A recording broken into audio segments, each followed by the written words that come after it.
in a style that aims to capture the essence and majesty of Psalm 5, reformulated poetically.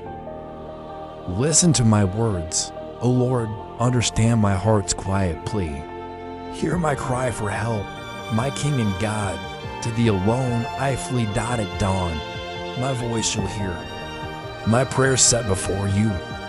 Eyes lifted in hope's embrace, for you delight not in wrong. Evil finds no resting place.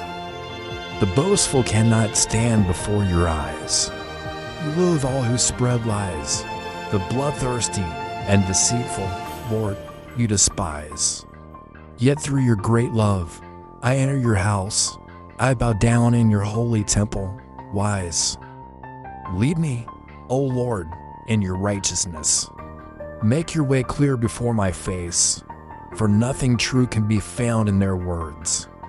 Their heart is a void space, their throat an open grave. They flatter with their tongue.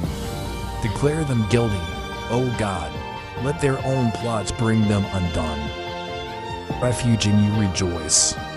Let them ever sing for joy and spread your protection over them, that those who love your name may exult in you. For surely, Lord, you bless the righteous. You surround them with favor as with a shield. In your light we walk. In your truth we are healed. If you like the video and want to see more videos, then subscribe and share this channel.